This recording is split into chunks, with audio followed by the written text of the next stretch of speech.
why did Pastor Apollo C. Quiboloy run in the first place? Because as you know, he is a founder of a big religious organization present in 2,000 cities and 200 countries in the whole world. He had no intention whatsoever to run. But as you know, what happened last June 10 of 2025 and August 24 up to September 8, KOJC siege. I think you saw that, where an arrest warrant against him, which was issued questionably and which we are questioning even until today. There is a pending petition for certiorari that is now to be decided by the Court of Appeals as to the question of probable cause regarding its issuance. The said warrant of arrest was turned into a legal license, so to speak, to turn a sacred ground of KOJC into a police garrison. No, I think you know what happened for 16 days, August 24 to September 8. This warrant of arrest, which was the one shown by General Torre, was even directed against another person based here in Pasig, yet it was used as a license to turn the KOJC compound into a police garrison. The cathedral being used as a main headquarters of the police, being used as a quarters for sleeping and as an office. Our school was turned into a war compound where a search for heartbeat turned our school into a mining pit. And you have seen the almost 8 meters ground mining excavation which transpired there. And the entire hulabaloo led to the death of 3 persons, injuring 59 other KOJC members, and which resulted to millions of damages in the compounds of KOJC.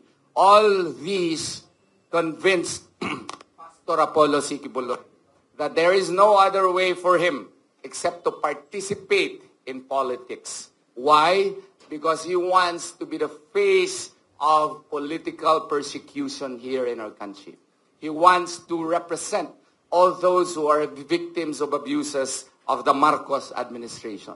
He wants to be the main warrior of corruption. What is his proof? Unlike some of the other candidates, Pastor Apollo C. Quiboloy has a solid background, philanthropic as well as academic background to boot. And what is this? He is a man without any stain of corruption. If you will study any and all properties owned by KOJC, not one of the properties here in the Philippines nor abroad is in his name. This reflects the kind of character that this person has. He doesn't want to be involved in politics because of wealth. He has that already if he wants to claim it for himself. Yet, he has decided not to name any of his properties, any of the KOJC's properties in his name.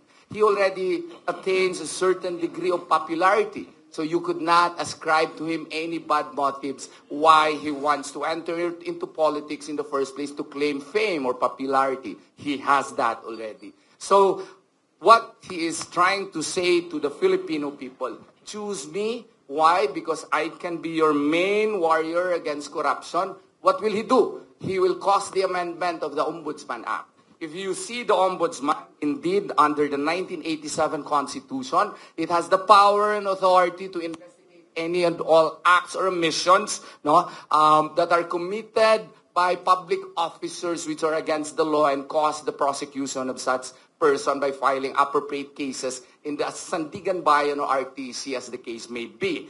But it has no clear office, a strong office with sufficient manpower and with the necessary competence to undertake any and all honest and real investigation to look into each and every governmental transactions. This Truth Commission shall look into each and every governmental transaction so that any hint of corruption shall be properly investigated, and if necessary, such shall be such cases shall be filed in the Sandigan Bayan or in the RTC, as the case may be. Hand in hand with this, he shall cause the amendment of the plunder law. Well, there may be some differences as to the lowering of the threshold with another great lawyer, Attorney Vic Rodriguez, because his co-running mate in the PDP Laban is proposing to lower the threshold to 1 million pesos. Pastor Apollo Sikibuloy wants to lower it further to 100,000 pesos. And if there are enough or sufficient evidence that a public officer has corrupted at least 100,000 pesos, then a case for plunder should be filed against him or her. And what is his message? His message is this: corruption has become a cancer in our society. It's so grave, it has become almost cultural in the first place in our country. And we have accepted it as a fact.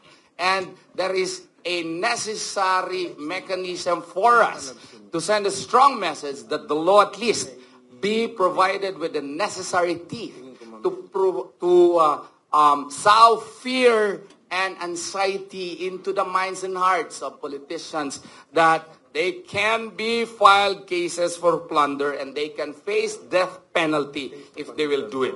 One of the ways, mechanism by which we can send the message across is to lower the threshold of plunder to 100,000. What else? He wants to pass into law. This has been proposed before. Whistleblower Protection Act, but this has not been passed. He wants to move for its passage so that any and all persons who are previous to corruption wouldn't be afraid anymore in becoming witnesses to these corrupt acts. So that hindi na po sila matatakot at magiging witness na po sila at hindi na sila mag-comply doon sa medyo strict na mga requirements under the Witness Protection Act. They can become provided protection by the government. What else? He wants to amend the liquidation by certification. I think all of you media men are aware of that. He wants to change it, and he wants that this practice should be amended in such a way that liquidation should no longer be by certification, but it should be liquidation by receipts, so that these senators as well as congressmen should be able to provide receipts as to how government funds are properly utilized. He likewise proposes to amend the bank secrecy law such that the foreign currency deposits would likewise be looked into in cases of investigations of ill-gotten wealth, etc. What else? If I may continue, sir. Yes. Okay. He understands that we are an agricultural country. And having understood that, you should likewise understand that Pastor Apollo Sikibuloy is an accomplished farmer. If you note, during the COVID-19, his members were not hungry. Why? Because he has an army of farmers likewise. And he wants to duplicate what he did in KOJC in the entire nation. And what he intends to do with it? He intends to pass a Philippine Food Sufficiency Act. And what does this mean? He wants to make the government the prime mover of agriculture. He wants to introduce state-managed farming, state-managed fishing. And how would he exactly do with it? If you note, there are more than 300,000 government or public lands here in our country. There are likewise idle lands here in our country. And what does he intend to do with it? All of these government or public lands which are not used, not utilized, not earmarked for other public purposes, he wants that the government, through the Department of Agriculture, shall spearhead the cultivation of these, government lands or idle lands. Anong pong gagawin niya? Lahat po ng walang mga trabaho sa mga bukid at gustong magtatrabaho, kukunin po, ititrain sa agriculture, at ang gobyerno na po ang mag-uuma nito. Ano ba yung Tagalog po sa magbubungkal po ng lupa and turn this into rice lands, turn this into corn lands, turn this into productive lands. And what will he do? He will, the government will pay the workers, and at the same time, those private farmers who have lands on their own, he wants to create a scheme where these private farmers have the option to lease it to the government, while at the same time, he can likewise work on his land and create a mechanism by which any and all income that can be derived in his land, he can receive rent plus an option likewise to receive profits from the produce of his land. Exciting formula by Pastor Apollo Sikibuloy. So, yun namang ayaw dito, yung who wants to be on their own in the development of their farms, he wants that they be, what you call this, provided with the necessary fertilizers, with the necessary seedlings, so that they can be properly supported and they can pay it back later once they already harvest. And what does that provide? Any and all harvest doon po sa mga private na mga farmers na ayaw pong sumali dito sa kanyang napag-isipan po na Philippine Food Sufficiency Act, ay ang gobyerno na po ang bibili ng kanilang mga produkto. Ako po ay isang magsasaka. Ako po ay abogado, meron din akong sakahan. Taga Davao del Sur po ako. Alam ko po na pag-harvest na ng palay, ang baba-baba na ng palay. Kasi dito sa RTL, Rice Tarification Law na ito, na maski sino na lang ang mag-import-import. And it brings down the price of palay at the time of the harvest. This should be stopped. According to Pastor Apollo Sikibuloy, we should create a mechanism by which farmers would no longer be afraid that at the time of the harvest, the price would be so low that they can barely meet the, what you call this, break-even income. Gusto niya na alagaan natin yung mga magsasaka kasi alam niya, siya po ay magsasaka. Galing po sa hirap si Pastor Apollo Sikibuloy. Lumaki po siya doon po sa Kalinan, Davao City. Nakaranas siya na mangutang sa ating mga kapatid na mga inchik para lang magkaroon sila ng bigas. Ayaw na po niya yun. Can we do it? Look at what he has achieved so far.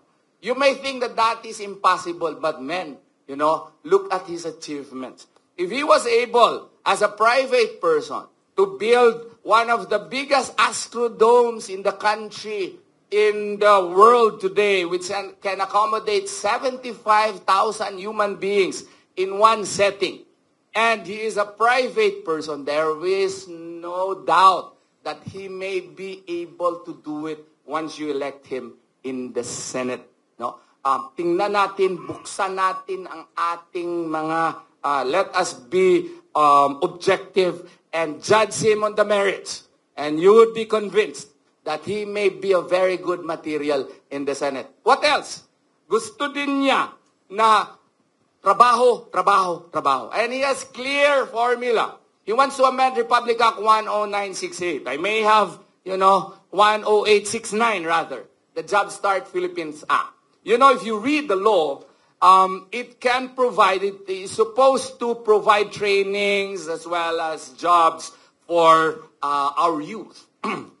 But those who are eligible are high school graduates. He wants to amend that because to him, that's discriminatory. Any and all out-of-school youth, and even he wants to expand its applicability to any and all persons who have no jobs, should be able to be trained for the job that they like, and they should be able to be given jobs. But how? By giving tax incentives, tax credits to big corporations or any corporations who wants to give jobs to these people. So, dito, makaklaro na natin na yung mga korporasyon, instead of paying taxes, they can turn it into a job-creating mechanism and open it to any and all na walang mga trabaho dito po sa Quezon City, sa Manila, sa Davao, sa Cebu, sa Lapu-Lapu City, and wherever. And claim that by way of tax credits. Maganda pong idea yan. so that we can create jobs, training for the jobless jobs for our people. What else? Help. You know, Pastor Apollo Sikibuloy is a well-traveled man. And he has KLCs, Kingdom-like congregations in Brazil. And don't you know, Brazil is not so rich. But if you go to Brazil, pag magkasakit ka, maski turista ka, walang bayad po ang mga ospital po doon. And if Brazil was able to do that through clear fiscal management, di po yung ayuda, na yung 10,000 pesos, ang binibigay mo sa tao, 9,000 lang, 1,000 lang, 9,000 na sa bulsa. Mali po yun. According to him, if we can have proper fiscal management, much of it should be given to the health department such that we can provide clear medical assistance to the Filipino people for free. Yun po ang kanyang dream, and it can be achieved if we have the political will to do it, according to him.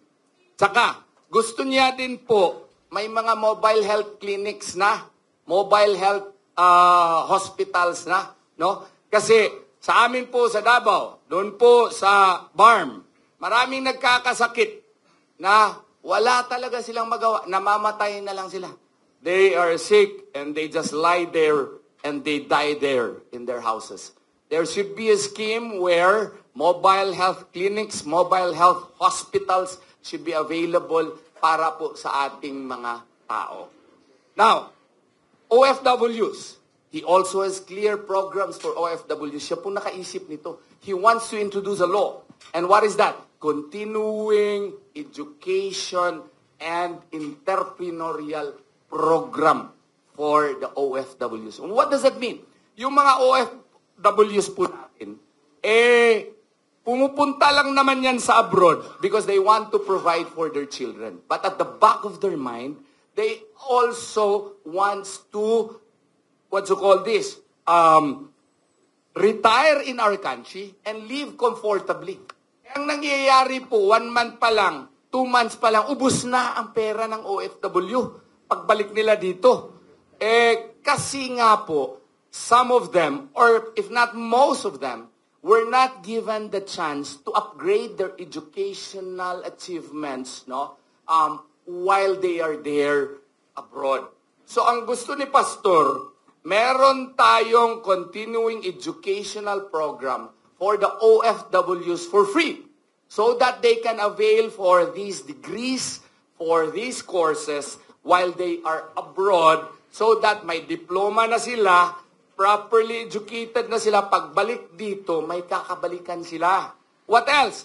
Gusto din niya may entrepreneurial program kasi kung ikaw, OFW ka, gusto ka magnegosyo dito, kung wala kang proper training on entrepreneurial skills and mechanisms, wala ring mangyayari, malulugi ka. So kailangan gusto niya na i-train ito, education for free. So that once they come back here, they are our modern heroes, they would be prepared to have their own businesses. No? So maganda po ito, and he wants to also create a pension program for OFWs para po meron silang klarong source of income while they are here. What else? He also wants to pass microfinance support program for micro-entrepreneurs. Kaya para meron itong holistic program where people who wants to become entrepreneurs should be trained, and a law should be crafted in such a way that all those who dream to become entrepreneurs should be properly trained, and as much as possible, funding should likewise be given to them once they are certified to be ready to become entrepreneurs. What else? Tourism, environment. Kung nakapunta kayo sa Tamayong, doon po sa Prayer Mountain at saka sa Glory Mountain, marami na pong nagsasabi, it is as if heaven on earth. You know why? Because it is so beautiful. Ang ganda-ganda po nito. Na para pong mamamalik mata ka. Na parang nasa heaven ka na. No? Pati nga si GMA yun ang sinabi. Pati nga si Chris Aquino, when she was a visitor there, could not believe her eyes as to the beauty that Pastor Apollo Sikibuloy has made the place, has turned it into a very blissful and sight-enchanting place. And if he was able to do it in Tamayong, he can likewise replicate here in our country through passage of a law in the development of our tourism sector. Meron nga siyang Tourism Connectivity Act. Ano yun? Dream po ni Pastor na mula Apari hanggang Hulo. No? Continuation po ito sa Build program po ni PRRD. Gusto niya may batas tayo at punduhan ito na malink po natin mula Apare hanggang Hulo via bullet trains. Okay? Because if we can have bullet trains mula Apare hanggang Hulo, then tourism can be enhanced in our country. Environment, how? Meron siyang ideya. Kaya pala yung mga areas doon sa Switzerland, kopyahin din natin dito kasi ang gaganda ng mga bulubundukin natin dito. Nakapunta na ba kayo sa boundary between Sultan Kudarat and Davao del Sur? Na? Yung mga mountain ranges doon can rival even the beauty of nature in Switzerland. Ang gusto niya, yung mga seeds daw ng napakagandang mga halaman, no? Mag-soil preparation ka muna doon sa mga bundok na yun. Tapos, no, may helicopter daw, sabi ni Pastor. Tapos, lahat ng mga seeds ng mga magagandang bulaklak after soil preparation daw. I-spray mo doon. And on their own, ito daw mga seeds can turn into verdant, what you call this, areas. Yung mga denuded forestal lands natin. Isa po yan sa mga ideya po ni Pastor Apollo Sikibuloy. And then, million trees, no? He also, insofar as LGUs are concerned, he also has a plan to strengthen local economic councils. Now, what are these? If you read the local government code, there is a provision on local economic councils.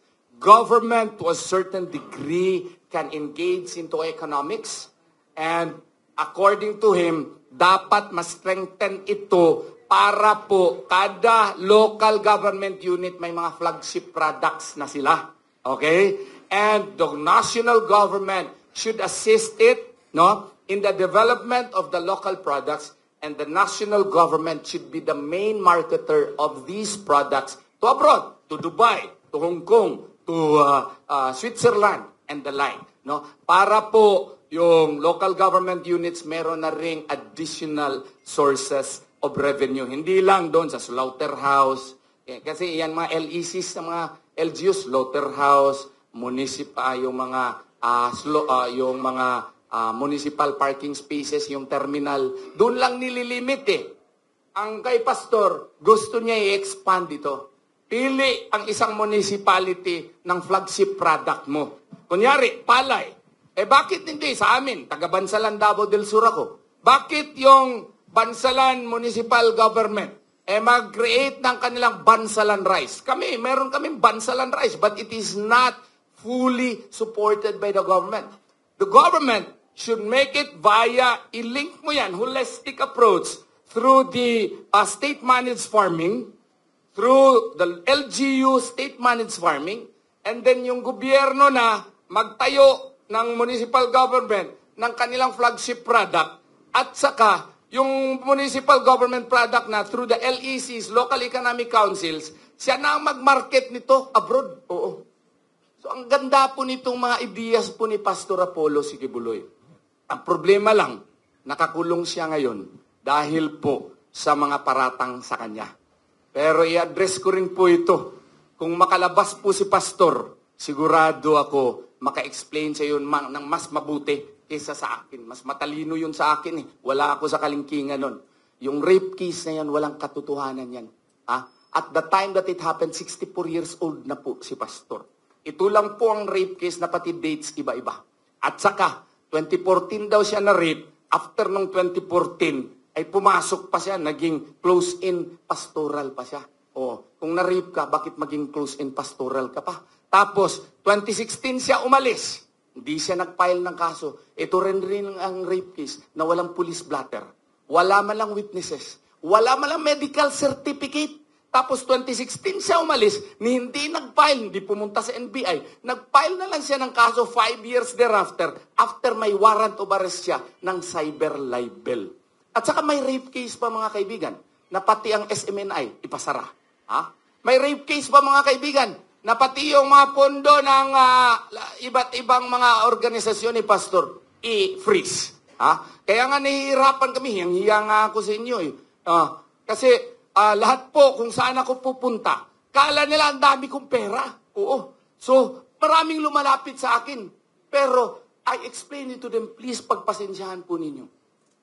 Kami po, limited masyado ang fans namin. Buti lang may linggo. Bakit may linggo? May sumasamba pag linggo eh. Di may nagbibigay kay pastor. Yun po ginagamit namin to sustain yung iba't ibang mga organizations siya at to sustain yung mga kampanya namin. Kasi kung hindi ito freeze, sinadya ito siguro sa tingin ko. Kasi akala ng mga kalaban ng politika, pag isarado mo yung gripo, isarado na rin yung gripo ni Tatay Digong at mga kasama niya. Hindi. Taong bayan ang gusto ng pagbabago eh. Hindi natin ito mapipigilan. Kung ayusin lang sana yung pagbilang ng boto, sigurado ako, landslide po ang PDP laban. Yung Duterte mula Apari hanggang Hulo, yan po ang sigaw ng taong bayan. Maraming salamat po.